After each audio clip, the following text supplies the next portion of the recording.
The Bermuda Triangle. For decades, it's been the ultimate ghost story of the seas, right? A place where ships and planes just vanish. But what if the answer isn't aliens or some kind of weird time warp? Let's get into it, because the real scientific explanation, it might be even more terrifying. Yeah, you heard that right. A bubble, a massive one. In this explainer, we're going to dig into a really powerful scientific theory that says the real culprit behind all these baffling disappearances is actually huge, sudden eruptions of gas coming from the seafloor. Okay, so before we can really get into the science, you have to appreciate the legend. I mean, what makes the Bermuda Triangle so famous isn't just that things disappear, it's how they do it.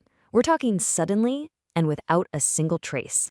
And this legend, it really took hold in the public's imagination because of some truly famous cases. Back in 1918, the USS Cyclops, this huge naval ship with over 300 people on board, just gone. And then the one everyone knows, Flight 19 in 1945. 5 Navy bombers vanished during a totally routine exercise. I mean, these are the events that really cemented the Triangle's creepy reputation. But here's the thing that really gets investigators scratching their heads. The big, legendary cases, they all have these weird things in common. It all happens in an instant, they're totally silent, no distress calls, and they leave absolutely nothing behind. No wreckage, no bodies, nothing. It's this complete vanishing act that just breaks all the normal rules. So if it's not a monster wave or just good old-fashioned human error, then what is it? Well, it's time to meet our prime suspect. And believe it or not, it's this strange, icy stuff that's been hiding down on the ocean floor this whole time.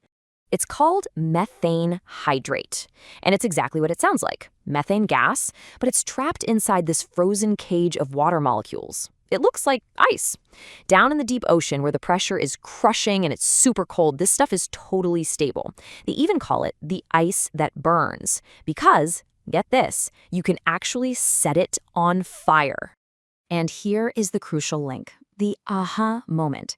There are massive deposits of this volatile ice on a place called the Blake Ridge. And where is that? It's an underwater plateau right next to the Bermuda Triangle. So our suspect is literally at the scene of the crime. The big question is, how does it pull it off? Okay, this is where it gets really wild.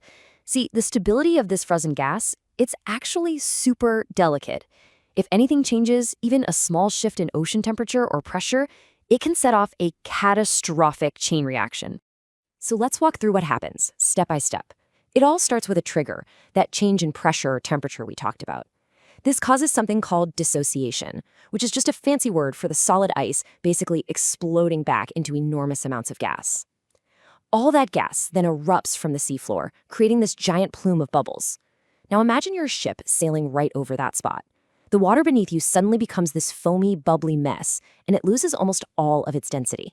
So a ship that gets caught in that plume, it loses all its buoyancy. Instantly. It's not floating anymore, it is literally falling into a hole in the ocean.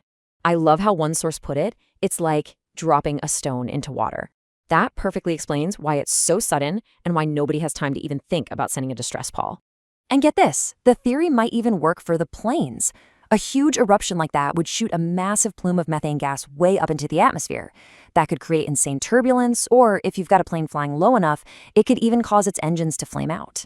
So yeah, it's a pretty plausible explanation for some of those aerial mysteries too. Okay, it's a really compelling theory for sure, but is there any actual proof that these giant gas blowouts happen? Well, you'll be glad to hear that scientists have been looking for the geological fingerprints, and yep, they found them. It turns out the seafloor in this whole region is covered in these huge craters called pockmarks. They're basically scars left behind by gas eruptions from the past. And when they do seismic scans, they can see gas chimneys under the seabed. They're like the pipelines that feed these eruptions. We've even seen active methane seeps literally bubbling up from the seafloor. All the evidence is pointing in the exact same direction. So this is the really crucial part. When you stack the methane hydrate theory up against all the other explanations, rogue waves, bad weather, whatever, it's the only one that really checks all the boxes. It perfectly explains how sudden it is, it explains why there's no wreckage, and it explains why there are no distress calls. No other theory can do all that. All right, let's wrap this up because this frozen gas isn't just about solving an old maritime mystery. This stuff has huge implications for the entire planet.